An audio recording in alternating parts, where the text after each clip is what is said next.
Welcome once more to Newcastle Family History Society podcasts. The Newcastle Family History Society, located on Awabakal land in Newcastle, New South Wales, Australia, provides support for those interested in family history. This is the third in our series about Notable Novocastrians and features locally born Sir Frederick Gallegher Galleghan.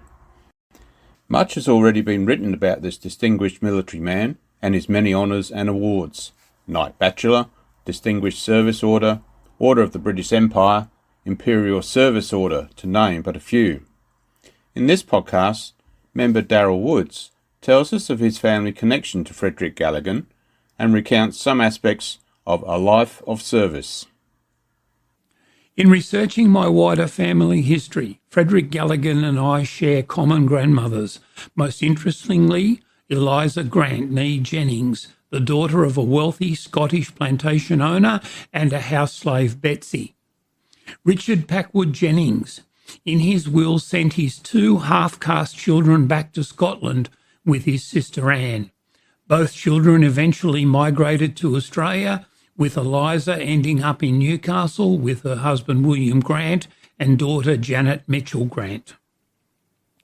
Frederick Galleghan was born on the 11th of January 1897 in Jesmond, a suburb of Newcastle.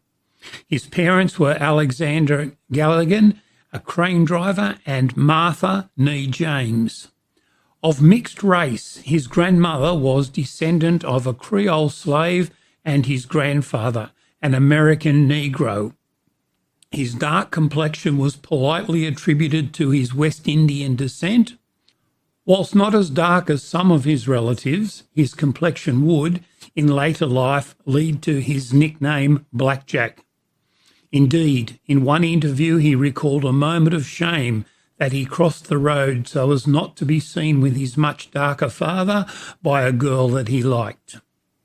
He studied at Cooks Hill Superior Public School and, due to his keen interest in the military, joined the cadets, all up spending 7 years in the unit. After completing his education, he began working in the postal service as a telegram messenger in 1912. But fascinated by all things military, he resolved that he would one day exchange his red telegram boy cap for that of a senior military officer. When World War I broke out, Frederick Galleghan enlisted on the 20th of January 1916 and was assigned to the 34th Battalion. Though only 19 and smallish in stature, he was only 5'9" and 130 pounds, he was appointed corporal due to his experience in the cadets. He was followed into the 34th by his uncle Robert Galleghan and cousin John Woods, both of whom were part of the 3rd Reinforcement 34th Battalion. Departing Australia per His Majesty's Australian Transport A20, the Horata, arriving in England, the 34th proceeded to training camps, usually for 3 or 4 weeks before being sent overseas to France. By the time he departed for France, Frederick had been promoted to sergeant in November 1916. During the Battle of Marseille, where he received a gunshot wound to his left shoulder in June 1917, he was evacuated to hospital in England and acted as an instructor at the nearby training school whilst rehabbing his injury. He returned to his unit in February 1918 in France. Galleghan was again wounded with a gunshot wound, this time to the right shoulder, in action during the Battle of Amiens in August 1918. This time he was returned to Australia via repatriation ship the SS Leicestershire and was discharged on the 3rd of March 1919. Frederick Galleghan was an ambitious soldier and later stated that he had one regret, which was that he did not receive the field commission to lieutenant which he so desired. Upon his return to Australia, his war injuries, gunshot wounds to both shoulders, were not so serious as to prevent him joining the militia, and he was gazetted as a temporary lieutenant in September 1919 remaining in the militia for all of the interwar years. He was promoted to captain in 25 and a major 5 years later. By 1932, he was a lieutenant colonel and was commander of the 2nd 41st Battalion, an Australian Army Reserve unit. 4 years later, he was awarded the Efficiency Decoration for his service with the militia. Newcastle's own 35th Battalion was re-raised as the 2nd 35th Militia Unit, which he commanded. The 2nd 35th was subsequently re-raised in its own right upon the outbreak of World War II. He also commanded the reformed militia unit known as the 17th Battalion, North Sydney Regiment, till 1940. Frederick Galleghan had also returned to his public service employment with the Post Office before moving to Trade and Customs and eventually the investigative branch of the Attorney General's Department. It was this position he held when he re-enlisted. Also, it was during this time at the Baptist Tabernacle Cooks Hill on the 18th of November 1922 that Frederick Galleghan married a theatre employee, Vera Florence Dawson. Whilst they remained childless, Frederick was very dedicated to Vera until her death in 1967. In early March 1940, after the outbreak of Second World War, the previous year he volunteered for the 2nd AIF. He was taken on strength with the rank of Lieutenant Colonel. On the 17th of October 1940, he was appointed Commanding Officer of the 2nd 30th Battalion of the 8th Division. After training camp in Bathurst, where Galleghan's demands pushed his men to the limits, the 2nd 30th were the fittest and most disciplined of the 8th Division. They departed Australia on the 29th of July 1941 and arrived in Singapore on the 15th of August. Shortly before this, Blackjack had been denied promotion to brigadier. While it rankled him, this and another missed communication ultimately saved many lives in Changi Prison. During a defensive retreat, the 2nd 30th B Company ambushed the Japanese at Geminach Bridge. Shortly before 4 p.m. on the 14th of January 1942, it was a brilliant ambush and the first AIF attack against the Japanese. The 2nd 30th suffered 20 killed or missing believed dead and 58 wounded. As well as their casualties, thought to be about 1,000, the Japanese were forced to slow their advance to Gumas. The rest of the battalion, located 4 miles to the rear of the position in front of Gumas, then engaged the Japanese the next day.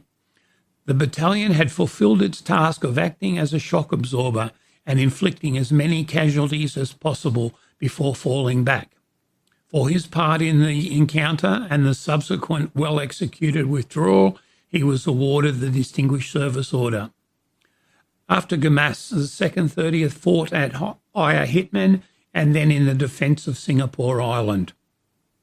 However, despite this victory and the delaying of the Japanese, on their return to Singapore, and much to Galleghan's chagrin, he found that the British commander in Singapore had already surrendered. Lieutenant Colonel Frederick Gallegher Galleghan became a prisoner of war when the British surrendered on the 15th of February 1942.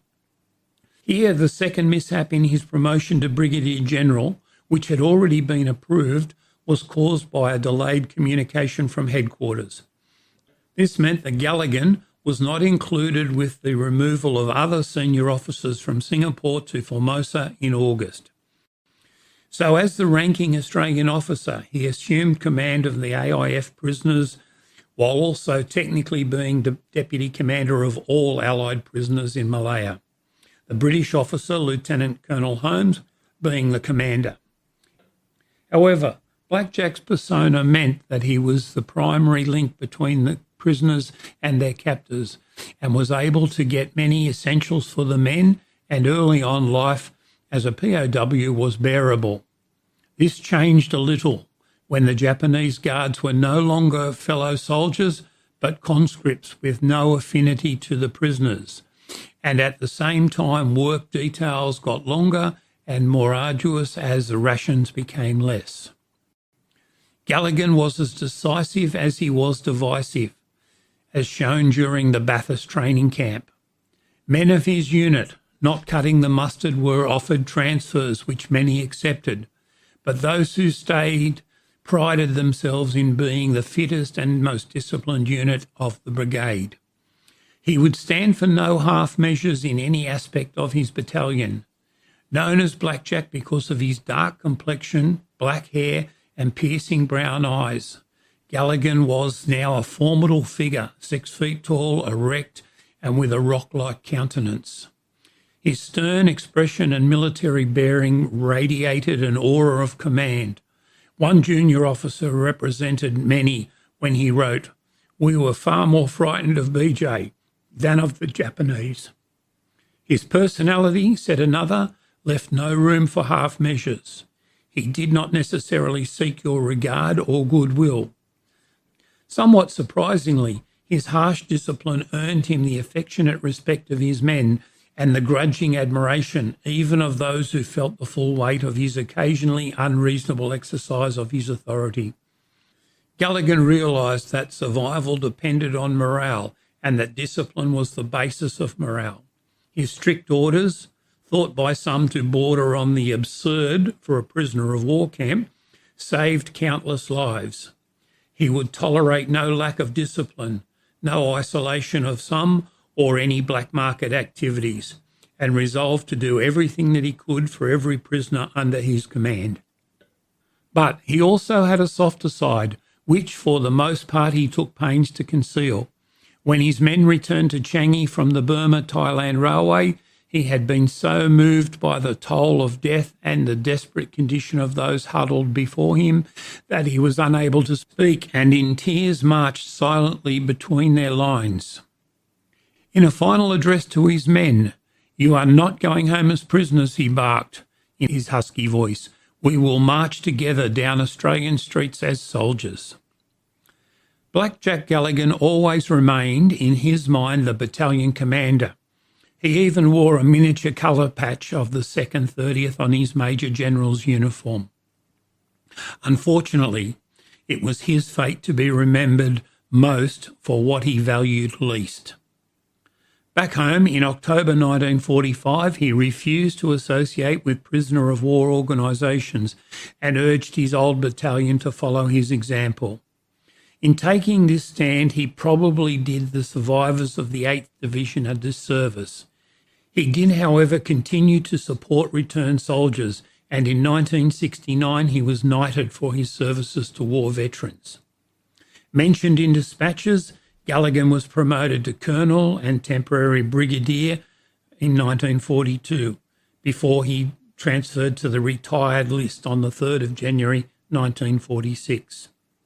In the following year, he was appointed to the Order of the British Empire for his service to POWs in Malaya.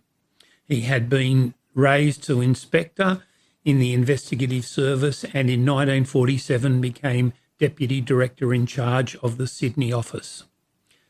In 1948-49, as honorary Major General, he headed the Australian military mission to Germany.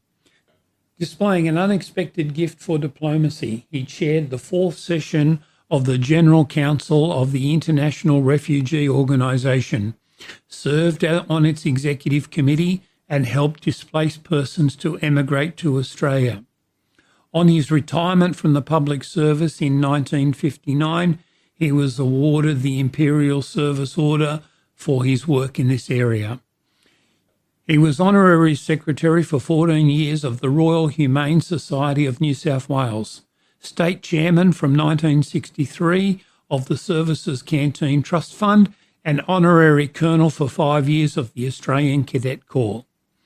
On the 8th of December 1969, at St Clement's Anglican Church, Mossman, he married a widow and State Commander of the Voluntary Aid Service Corps, Persia Elspeth Porter, née Blakelock. Sir Frederick's old soldiers showed their pleasure by calling him the Shah of Persia. Survived by his wife, he died on the 20th of April 1971 at his Mossman home and was cremated with Anglican rites. In a strange twist, I was much closer than the usual 6 degrees of separation to Frederick Galleghan, and while I never met him, I had 2 friends who had been in Changi prison with him. After having read his biography, it is impossible not to be in awe of such a figure in history, particularly knowing he sits on my family tree.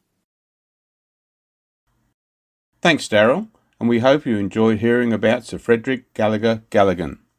There are more interesting stories about notable Novocastrians to be heard in this series, so make sure you stay tuned to Newcastle Family History Society podcasts.